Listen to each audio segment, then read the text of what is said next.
Bonjour chers élèves, salut à tous. C'est un réel plaisir pour moi de partager cette vidéo avec vous. Cette vidéo porte sur comment retrouver la formule ou cette formule générale d'équilibration de la combustion complète des alcanes. Cette formule que vous voyez là, c'est la formule générale d'équilibration de la combustion complète des alcanes. C'est-à-dire si vous prenez n'importe quel alcane et que vous réalisez sa combustion complète, qu'est-ce que nous voyons ici? Ça donne quoi comme produit? Le dioxyde de carbone et l'eau. Et comment équilibrer? Vous saviez, lorsqu'on écrit une équation bilan, il faut s'assurer qu'elle est équilibrée. Et cette équation bilan d'équilibration de la combustion complète des alcanes permet d'équilibrer toutes les combustions des alcanes possibles, que ce soit le méthane, que ce soit l'éthane, que ce soit le propane, que ce soit le butane, que ce soit le pentane. Ça équilibre toutes les combustions des alcanes. Et si elle est complète, vous allez obtenir quoi comme produit? Le dioxyde de carbone et l'eau, comme je l'avais dit. Alors, comment retrouver cette formule dans le cas où vous oubliez? Pourquoi je réalise cette vidéo? Juste parce que vous allez voir un peu partout dans les livres, cette formule est plaquée, mais on ne sait comment la démontrer. Et donc, cette vidéo vous permettra de démontrer cette formule par vous-même et ne plus s'inquiéter dans le cas où vous oubliez. Je disais, la formule générale des alcanes, c'est Cn, n'est-ce pas? CnH2n plus 2, ça c'est la formule générale des alcanes. CnH2n plus 2, la condition sur n, il faut que n là, avec n supérieur ou égal à 1. Ça c'est la formule générale des alcanes. Tout alcane respecte cette formule générale. Pour que tu sois alcane, tu dois respecter cette formule générale.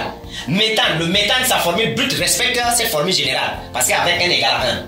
L'éthane aussi, sa formule brute respecte cette formule générale avec n égale à 2.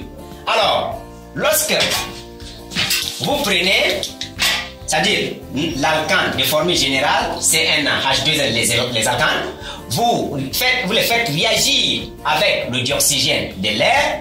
Si votre combustion est complète, j'avais dit vous allez obtenir comme produit le dioxyde de carbone et vous allez obtenir aussi l'eau. Voilà un peu. Donc il y a deux produits, le dioxyde de carbone et l'eau. Je vais, pour retrouver cette formule si haut, je vais ici mettre des points de suspension. Ici aussi c'est des points de suspension. C'est-à-dire c'est la place des coefficients. Voilà un peu, c'est la place des coefficients. Ok. Après avoir mis ces points de suspension, qu'est-ce qu'il faut faire? Il faut choisir des lettres, n'importe quelle lettre. Peu importe, vous pouvez choisir tout ce que vous voulez.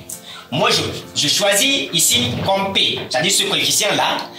Je suppose que c'est P, et ici, c'est R, et ici, c'est V, et ici, c'est T. Ça, ce sont les coefficients. Enfin, j'ai choisi des lettres de façon arbitraire. Vous pouvez choisir la lettre L, la lettre S, ça dépend de vous. Mais la finalité est la même. Vous allez toujours obtenir le même résultat. Alors, après avoir choisi de façon arbitraire ces lettres, qu'est-ce qu'il faut faire? Regardez un peu dans cette équation bilan d'équilibration de la combustion complète des alcanes. Vous allez vous rendre compte qu'il y a trois types d'atomes. Il y a l'atome de carbone, il y a l'atome d'hydrogène et il y a l'atome d'oxygène. Après cela, nous devions maintenant aller par type. Nous prenons pour chaque type d'atome. C'est-à-dire, je vais dire pour le carbone. C'est-à-dire pour le carbone, qu'est-ce que je fais? Je travaille en même temps avec le côté réactif et je travaille aussi avec le côté produit. Pour carbone, du côté des réactifs, regardez le nombre d'atomes de carbone. C'est N. Nous avons N atomes de carbone. Donc je prends le nombre d'atomes là, je multiplie par le coefficient. Donc je prends N fois P. Ça donne NP. Du côté des réactifs, est-ce qu'il y a encore d'atomes de carbone? Il n'y en a plus. Je m'en vais du côté des produits. Et cette flèche, ça traduit l'égalité, ça signifie égal. Donc je vais aussi mettre égal. Du côté des produits, j'ai un atome de carbone. Ici, on voit un peu. On voit comme s'il n'y a rien, mais il y a un. On voit un peu. En chimie, un qui indique le nombre d'atomes n'est pas écrit. Alors, il y a un atome de carbone que nous allons multiplier par le coefficient. Le coefficient c'est V, donc 1 est un élément neutre pour la multiplication, nous allons obtenir V. Du côté des produits, il n'y a plus d'atomes de carbone. Nous avons fini avec l'atome de carbone, donc nous revenons maintenant pour l'atome d'hydrogène, pour H. Pour l'atome d'hydrogène, nous avons combien d'atomes d'hydrogène ici? Le nombre situé à droite, en bas du symbole de l'atome et indique le nombre d'atomes. Regardez un peu. Qu'est-ce qui est situé à droite en bas? C'est 2n plus 2. Donc, le nombre d'atomes d'hydrogène, c'est 2n plus 2. Donc, nous allons prendre 2n plus 2 multiplié aussi par le coefficient. Le coefficient, c'est P. Donc, multiplié par P, ça doit être égal. Du côté des réactifs, nous avons déjà fini avec l'atome d'hydrogène. On s'en va maintenant du côté des produits. Du côté des produits, nous avons 2 atomes d'hydrogène que nous allons aussi multiplier par le coefficient qui est T. Donc ça va donner 2T.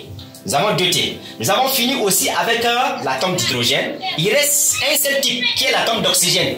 Donc, nous allons écrire pour oxygène. Alors, pour oxygène, du côté des produits, nous avons 2 atomes d'oxygène, ça veut dire 2.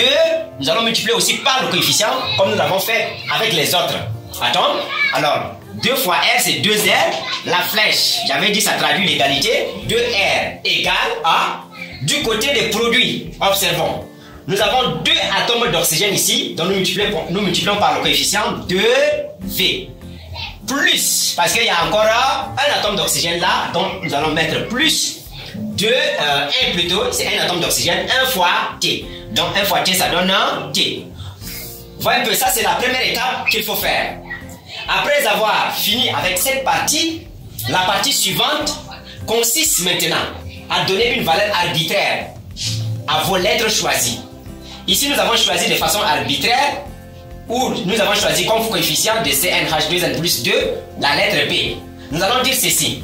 Si vous voyez que si P égale à 1, c'est-à-dire nous supposons, vous pouvez supposer si P égale à 2, si P égale à 3, mais pour simplifier, pour que ça soit plus facile, je choisis la valeur de P 1. Donc si P égale à 1, ce qui entraîne que, c'est-à-dire dans l'équation, dans la première équation, ce qui entraîne que V va être égal à N. Donc nous avons déjà aussi la valeur de V.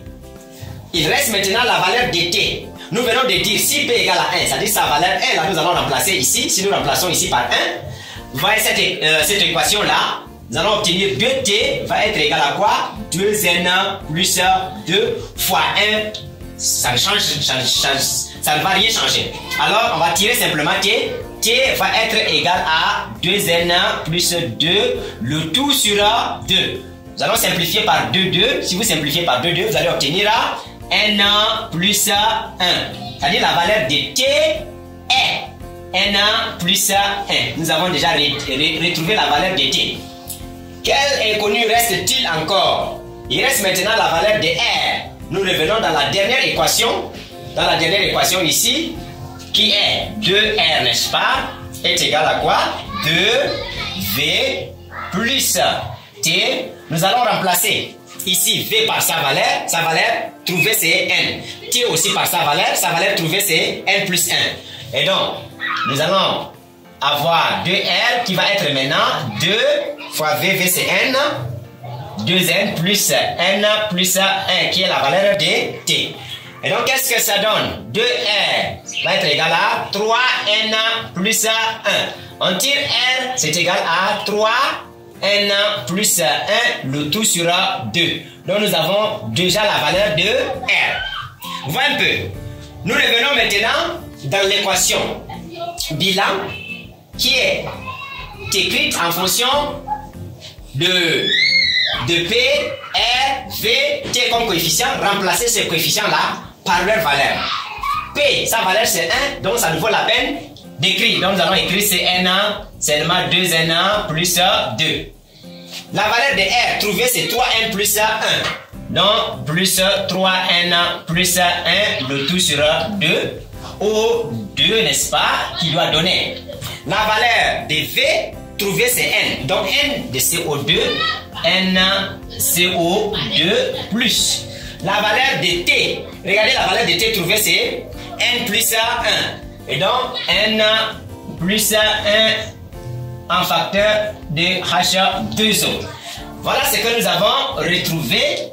Et l'équation bilan retrouvée, si nous la comparons avec l'équation bilan établie dans les documents, vous voyez que c'est la même chose. Ce qui est établi par démonstration, nous l'avons retrouvé. Alors, chers élèves, chers amis, si jamais vous oubliez cette équation bilan, voilà la démarche qu'il faut suivre pour arriver à l'équation bilan établie et qui est juste. Et donc cette équation bilan permet d'équilibrer tous les alcanes dans le cas de la commission complète. Voyez un peu, vous n'aurez pas besoin de tâtonner en donnant des coefficients arbitraires. Et donc ça c'est très exact et c'est plus facile d'ailleurs. Alors je précise, je suis un enseignant au niveau du collectif Excellence situé à Waliangoso.